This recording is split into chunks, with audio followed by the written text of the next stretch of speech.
मोदी की सरकार क्या करके आई है? हिंदू मुस्लिम, उनका सिर्फ हिंदू मुस्लिम का एजेंडा है बस, इसके अलावा और कुछ नहीं। जी हिंदू मुस्लिम के अलावा और किए क्या? इस देश में पहले एम्स कितना था, आज कितना है? 15 एम्स बना मोदी जी के आने के बाद। पहले आईटी कॉलेज कितना था, अब कितना है? 16 से ज्यादा आईटी कॉलेज बना मोदी जी के आने के बाद। पहले क्या बोलते हैं मेडिकल कॉलेज कितना था, अभी के टाइम में 200 से ज्यादा मेडिकल कॉलेज बना है। तो मोदी जी ने किया तो और कौन किया? जो महिला रात में खेत में जाके ये क्या बोलते वॉशरूम करती थी, आज की डेट में 14 करोड़ शौचालय बना इस देश में, और उसमें ये भी जाती होंगी। और अभी रुको जरा, सबर करो। नमस्ते मेरे दोस्त, मैं हूं अखिलेश और आप देख रहे हैं हमारा यूट्यूब चैनल एक्सटी वॉइस। तो दोस्तों आज हम जिस वीडियो पर रिएक्शन देने जा रहे हैं वो है इंडियन यूट्यूबर का। तो दोस्तों 2024 में चुनाव आ रहा है जो कि पीएम का है, प्रधानमंत्री का। तो उस पर इंडियन पब्लिक ने क्या बोला और इंडियन पब्लिक किसे बनाना चाहती है पीएम 2024 में, तो इसी पर बहस हुई।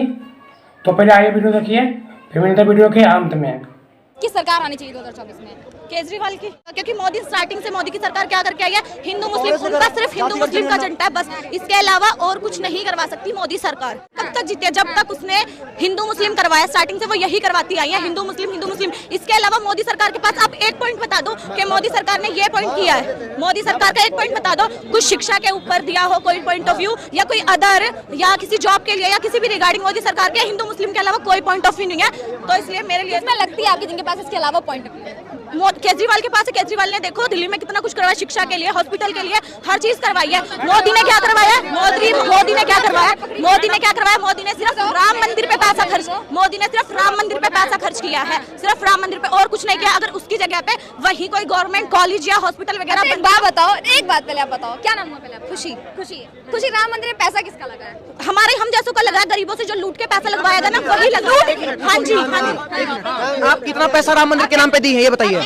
फैक्ट बात करिए, हेल्दी डिबेट करिए, कितना पैसा राम मंदिर के नाम पे दी है? हमसे लूटा गया है। एक बात बताइए, गवर्नमेंट में प्राइवेट पे बताइए, प्राइवेट जॉब करते हैं उनके लिए क्या सैलरी प्रोवाइड करवाई है? अच्छा, ये मैं बताती हूँ।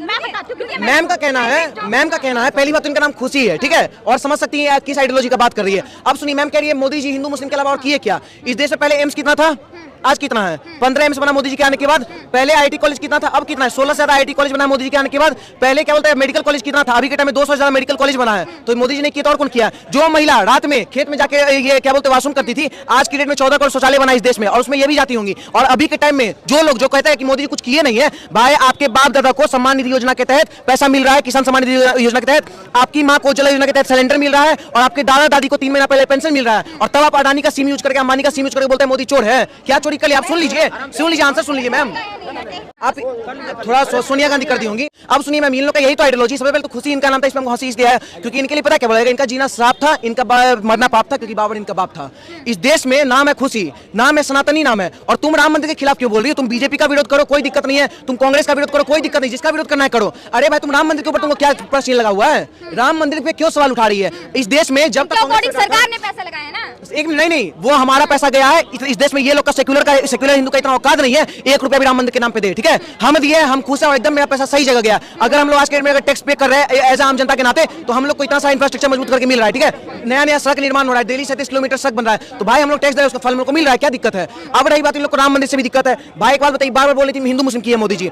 जब कांग्रेस का सरकार था तो इस देश में क्या होता पता है? मुस्लिम प्रेमी कंपटीशन चलता था। गांधी जी बोले सबसे ज्यादा मुस्लिम प्रेमी हम पूरा पाकिस्तान दे देंगे, उसके नेहरू जी आए बोले हम मदरसा दे देंगे, पीवी नरसिम्हा राव बोले मस्जिद हम दे देंगे, उसके बाद क्या बोलते हैं राजीव गांधी आए बोलते हैं हम शरीयतें लागू कर देंगे, फिर आए मनमोहन सिंह, वो कहते हैं कि इस देश के संसाधन पे सबसे पहला मुसलमानों का होगा। मोदी जी क्या बोले ये बताइए? मोदी जी बोले इस देश के संसाधन पे सबसे पहला हक गरीब का होगा, मजदूर का होगा, किसान का होगा, वंचित लोग का होगा। तो क्या गलत बोले मोदी जी? नाम के अकॉर्डिंग सर सिर्फ और सिर्फ हिंदू मुस्लिम एक ही सरकार नहीं करती, वो है केजरीवाल की सरकार। केजरीवाल की सरकार। हाँ। एक बात बताए मैम, केजरीवाल इस दिल्ली में मौलाना को फंड दे रहा है, आपको जानकारी है? वक्फ बोर्ड आज के दिन में दिल्ली में बसाने वाला केजरीवाल है। पहली बात तो आप केजरीवाल बोलिए मत, केजरुद्दीन बोलिए, मौलाना केजरुद्दीन, ठीक है? और केजरीवाल चोर है, पीछे से पूरा सब लगा रहे हैं। केजरीवाल चोर के साथ साथ, एक मिनट, केजरीवाल चोर के साथ साथ कटुआ भी है, ठीक है? वो ऐसा कटुआ, उसको मौलाना बहुत अच्छा दिख जाता है कि मौलाना को कितना फंड देना है। हिंदू के तुम लिए क्या किया? श्रद्धा को 20 रुपए मारा गया, सतीश टुकड़ा किया गया। केजरीवाल का एक बयान दिखा दीजिए। दलित महिला थी ना, क्यों नहीं एक बयान दे दिए? साक्षी का 20 रुपए चाकू गुद के मारा, कहाँ था केजरीवाल? किस बिल में था? केजरीवाल, ममता बानो, केजरुद्दीन, राहुल खान, ये सब कटुए की पार्टी है।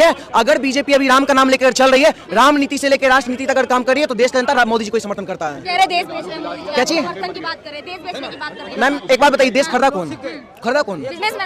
कौन बिजनेसमैन? नाम बताइए तो। अंबानी अडानी के एक अलावा संपत्ति का नाम बताइए जो अडानी अंबानी के पास हो। अडानी अंबानी आज बना है, राजस्थान में उनको स्टॉक लगाने के लिए कौन दिया था? अशोक गहलोत का सरकार दिया था, ठीक है। कांग्रेस का सरकार जहां जाता जिस शासित प्रदेश में वहां पे अडानी अंबानी जाकर आराम से स्टॉक चलाया। और अडानी अंबानी का अगर आप इतिहास चेक करिएगा तो जब तक यूपी का सरकार था अच्छा से लोग चल रहा था तब कोई अडानी अंबानी नहीं था। आज अगर वो अपना दम पे बढ़ रहा है तो क्या दिक्कत है? तुम भी पढ़ो, तुम भी लिखो, तुम भी बिजनेस करो, तुम भी आगे बढ़ो। अडानी अंबानी मेहनत की आगे बढ़ रहे, तुमको क्यों इतना चुल मच रहा है भाई? ये लोग एक स्टूडेंट की तरह बात करते हैं। पहली बात तो ये लोग विपक्ष नहीं है, स्टूडेंट है वो, नमूना वाले स्टूडेंट की अगर मेरा कोई विपक्ष आगे बढ़ रहा है तो उसके ऊपर प्रत्यारोप लगा देंगे। मैम ये लोग विपक्ष जो बच्चा है, मैच्योरिटी लेवल नहीं है प्रधानमंत्री लेवल वाला, तो प्रधानमंत्री लेवल पे भारत जोड़ चुके हैं राहुल गांधी, आप बोलते हैं मैच्योरिटी नहीं है। मैम एक बात बताए, एक्सरे मतलब क्या होता है ये बताइए? एक्सरे मतलब राहुल गांधी बोल रहे हैं जातिगत जनगणना होता है। सोचते चलिएगा, आटा हम लोग किलो में खरीदते हैं, राहुल गांधी लीटर में खरीदते हैं। आलू से सोना निकाल देते हैं। गांधी परिवार एक ऐसा परिवार है, पहले तो परिवार नहीं मिक्सचर है, ऐसा मिक्सचर है, वाटरा डालो, खांड डालो, पारसी डालो, जो डालना है सब डाल दो, निकलेगा एक अंडा। कौन अंडा? गांधी।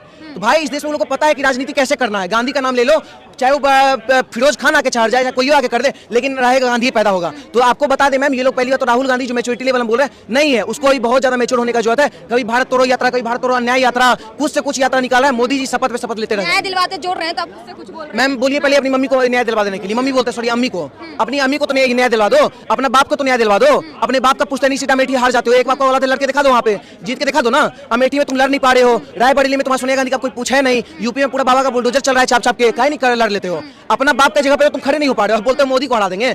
बहुत ही बच्चा है मैम, बोलिए उसको अभी स्टडी करने, और नहीं तो राहुल गांधी तो आएगा। कह तो रहे ईवीएम के थ्रू ही तो उनका सहारा लेकर राहुल गांधी से ईवीएम का फुल फॉर्म पूछ लीजिएगा, ईवीएम का फुल फॉर्म पूछ लीजिएगा, चैलेंज करते अगर बता पढ़े लिखे दिया। हैं सर, विदेश से पढ़ के आपको लगता है यही तो उसका डिफिनेशन है, पढ़े लिखे हैं। अमेरिका के हार्वर्ड और लंदन कैम्ब्रिज में पढ़ने का जिसे बोलना है उसी को तो राहुल गांधी कहते हैं। ये डिफिनेशन है राहुल गांधी का। What is Rahul Gandhi? तो आप डिफिनेशन इसी को याद रखिए, यूपीएससी में पूछेगा, ठीक है। राहुल गांधी कुछ पढ़ा लिखा नहीं है। अगर वो पढ़ा लिखा रहता तो कहीं ना कहीं देश में जो मोदी जी चाहिए ना बेचते थे, ज्यादा पढ़े लिखे नहीं मोदी जी, हम खुद बोलते हैं। और हमको और पूरे देश के नागरिक को पढ़ा लिखा प्रधानमंत्री का जरूरत है भी नहीं। प्रधानमंत्री देशभक्त होना चाहिए। पढ़ा लिखा पता है कौन था? ओसामा बिन लादेन भी था। क्या निकला वो? आतंकवादी था ना। तो आतंकवादी नहीं, और केजरीवाल कौन है? पढ़ा लिखा है ना, आईएएस आईआईटी कौन कौन था ना। निकला क्या? मौलाना का प्रेमी कटवा घटना करवा के बैठा हुआ है। तो कहीं ना कहीं इस देश में पढ़ा लिखा प्रधानमंत्री नहीं चाहिए। देशभक्त प्रधानमंत्री जो है, जो देश के लिए काम कर रहा है, नेतृत्व कर रहा है, और पूरे विश्व में सबसे लोकप्रिय नेता तो मोदी जी है। पढ़ाई लिखाई से कोई मतलब नहीं है। देश की उन्नति के लिए जो प्रधानमंत्री काम कर रहा है, देश का जनता उन्हीं को क्या लगता है कितनी सीटें आ जाएंगी इस बार? मैम बीजेपी खुद बोल दिया 370, एनडीए का 400 और 11 हम लोग शुभ रूप के सगुन के रूप में देंगे, क्योंकि राम मंदिर बना है तो उसके रूप में सगुन के रूप में हम लोग 11-21 ऐसे देते हैं, तो 411 मान लीजिए। 411 बिल्कुल। विपक्ष बोल रही है पलड़ा साफ करेंगे। यूपी में आपने देखा अखिलेश यादव के साथ राहुल गांधी की टीम लड़ने वाली है। विपक्ष अभी 5 स्टेट में इलेक्शन हुआ था, ये लोग जंतर मंतर पे स्लोगन लगाते थे, हमें चाहिए आजादी, ब्राह्मणवाद से आजादी, आरएसएस से आजादी। हुआ क्या? रिजल्ट क्या आया? 3 स्टेट में आपको बता दें, एमपी में बने मोहन यादव, राजस्थान में बने भजनलाल शर्मा, छत्तीसगढ़ में बने विष्णुदेव जी। पावर है मैम, जिससे तुम आजादी मांग रहे थे ना आरएसएस से, वही आरएसएस का 3 सीएम जाके देख लो, पूरा भगवा लहरा दिया, करके दिखा दो कुछ हो। और अभी के टाइम में तुम लोग जितना आजादी मांगोगे उतना हम लोग आजादी देंगे।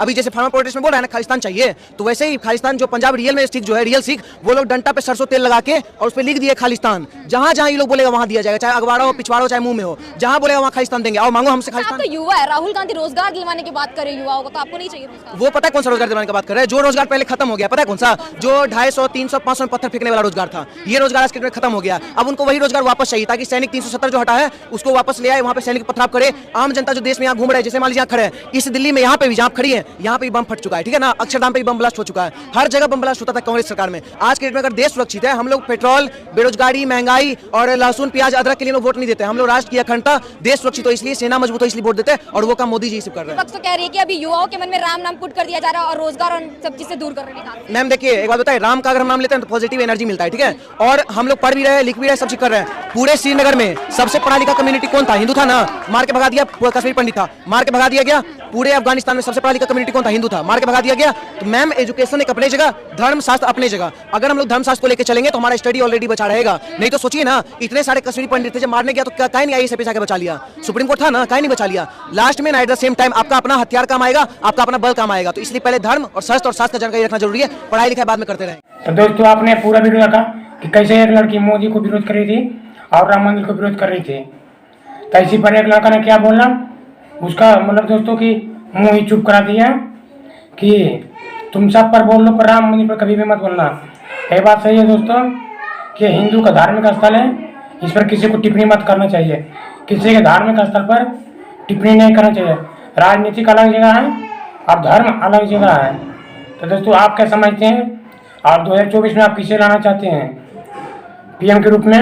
हमें कमेंट बॉक्स में बताएं, चाहे जो भी पार्टी हो, बीजेपी हो, कांग्रेस हो, कोई भी हो, तो हमें कमेंट बॉक्स में जरूर बताएं दोस्तों। तो मिलते हैं नेक्स्ट वीडियो में, तब तक के लिए जय हिंद, जय भारत, वंदे मातरम, जय श्री राम।